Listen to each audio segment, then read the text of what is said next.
주민등록만 옮겨도 권리를 잃고, 이사만 주민등록 놔두고 이사만 나가도 권리를 잃고, 여기서 주민등록도 놔두고 살고 있어야 돼. 난 이사 가야 되는데.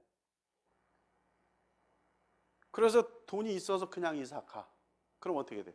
권리를 잃어버려요. 2억 날라가. 그래서 이 사람들을 어떻게 하면 보호할까? 그거는 써놓고 나가라. 써놓고 나가. 그럼 내 권리를 인정해 줄게. 법적으로. 어디다 써놔? 등기에다 올려놔라. 근데 임차인 마음대로 해서는 안 되고 법원에다 신청해라. 그럼 우리가 뭐냐? 우리 판단하니까 판사지. 판사가 판단해서 이거 올려줘야 되겠다. 그럼 법원이 등기관에게 명령을 하는 거예요. 등기 올려라. 임차권 등기 명령. 신청하는 거를 임차권 등기 명령 신청. 그래서 등기에 올려놓고 돈은 못 받더라도 어디서 돈 마련해 갖고 이사 가는 거지. 그렇지만 여기에 권리는 내가 2억 그대로 갖고 있는 거지. 저 대항 요건을 상실했어도 등기에 올려놨으니까. 근데 그 등기 올려놓는 거는 임차인이 하는 거지만 임대인은 상관없이 임대인의 부동산에다 하는 거지만 법으로 판사가 판단해서 판사가 명령해서 올려놓으니까 되는 거다. 그래서 아까 그분이 해놓은 그 모습이 그런 것처럼 서류를 만들어서 법원이 봤을 때는 그렇구나 하고서 해줬던 거죠. 임차권 등기 명령에 의한 임차권 등기가 된 겁니다. 그 등기된 모습 아까 보셨죠? 등기는 나중에 됐어도 거기에 자기 권리의 날짜를 다 써놨죠. 그러니까 등기된 날은 오늘 됐어도 이 사람의 권리는 오늘 순서가 아니야. 언제 순서? 실제로 자기 권리를 취득했던 저 앞에 순서 클릭하는 거죠. 자, 그게 임차권 등기 명령입니다. 자, 이해가 좀 덜 되셨으면 질문. 되셨어요? 네, 언제 하는 것도 아셨죠? 만기가 지나야 돼. 만기가 지났음에도 불구하고 임대인, 소유자가 보증금을 못 빼줄 때 하고 나가는 거다 이겁니다. 자, 제 8조까지 오늘은 이 정도 하겠습니다. 자, 이건 보증금 중 일정액의 보호. 이렇게 표현이 돼 있어요. 소액 임차인을 다들 경매 강의하는 분조차도 또 사회에서는 다 뭐라 그래요? 최선순위 변제권 이렇게 말하는데, 최선순위 변제권이란 말은 개그맨 말 맞다나 적당한 말이 아닙니다. 뭐라 그러죠? 누가 나와서 그거는 맞는 말이 아닙니다 이러면서 웃기대. 근데 그게 적절한 용어가 아니다. 그거는 이렇게 표현해야 정확하게만. 보증금 중 일정액을 보호받는 임차인, 아니면은 우선 변제권에 대한 우선 변제권을 가진 임차인, 이렇게 표현해야 법적으로는 정확하게 표현하는 겁니다. 자, 이 임차인 보증금 중 일정액의 보호, 이런 뜻이죠. 보증금 중, 즉 1억 중 일정액을 보호한다. 일정액 얼마? 3,400만 원까지 이렇게 돼 있죠. 그러니까 보증금 중 일정액, 즉 3,400만 원까지 보호해주는 임차인. 그러니까 1억에 살고 있어도 1억을 다 주는 게 아니고 3,400만 원을 우선 준다, 우선. 즉 아까 확정일자로 배당을 받는데 그걸로 받아라, 받긴 받는데 그거보다 먼저. 그리고 담보물권자가 있다. 그거는 물권이다. 너는 채권이다. 그렇지만 특별법이니까 이 법에 의해서 채권이 물권하고 어깨를 겨루는 것도 아니고 물권보다 먼저 준다. 왜? 이건 특별한 이유가 있으니까. 왜? 경제적 약자를 임차인은 일반적으로, 꼭 그런 건 아니지만 일반적으로 임차인을 경제적 약자라고 보는데, 상대적으로 임대인에 비해서 그 중에서도 약자다. 그러니까 소액으로 사는 아주 어려운 분들이다. 이런 분들에 대해서는 1억 이하를, 그러니까 1억 이하 이런 임차인 중에서 3,400만 원까지는 일단 먼저 준다. 이런 의미입니다. 그래서 이제 제일 먼저 준다. 그래서 최선순위 변제권 이렇게 말하는데, 법학적으로는 적합한 용어는 아닙니다. 자, 그런 사람은 어떤 사람입니다. 근데 요거는 이제 여기서 말씀드리는데 그 표도 자, 이런 거를 이해를 하셔야 돼. 1억 이하의 임차인에게 3,400을 먼저 주는데 무조건 그렇게 주는 게 아니고 담보물권자에 대해서 이렇게 주는 거죠. 담보물권자에 대해서. 근데 담보물권 설정일이 이 금액을 보호해 준다고 법이 개정이 된 이후에라면 그 담보물권자보다 1억 이하에 사는 사람은 3,400까지 먼저 주는데 이 담보물권이 설정되고 나서 나중에 1억을 보장한다고 이 담보물권이 설정할 때는 예를 들어서 8천 이하에 뭐 2,700이 보호된다고 했었는데 그때는 내가 담보 설정한 때는 그랬는데 나중에 법이 바뀌었다. 그럼 나중에 바뀐 법을 나한테 적용하면 안 되죠. 그렇죠? 그래서 요거를 이해를 못하는데 이해를 하세요.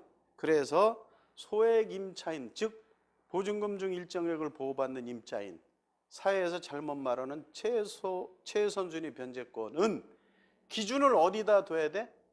담보물권자에게 둬야 된다. 그래서 그 담보물권자가 설정을 했을 때 1억 이하를 보호한다고 법이 개정되고 나서 담보물권이 설정됐다. 그럼 1억 이하는 3,400까지 보호를 받아요. 근데 이 담보물권을 설정할 때 8천 이하에 2,700을 보호한다고 돼 있었다. 그러면 어떻게 돼? 8천 이하가 보호가 되는 거야. 이 담보물권자보다는. 그러니까 그렇게 돼 있으면 1억짜리다 그러면 이 사람에 대해서는 1억 이하는 보호가 안 돼. 물론 8천 이하는 보호가 되죠. 그래서 그 1억 이하는 보호되려면 이 담보물권자 받고 나서 이 사람보다 먼저 못 받고 나서 3,400을 받는 거야. 근데 그 사람 후순위 1억짜리가 있다.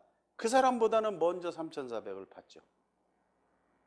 이제 다시 정리하면 담보물권자 기준으로 소액 범위를 따져야 된다. 소액 임차인을 따져서 줘야 된다. 이겁니다.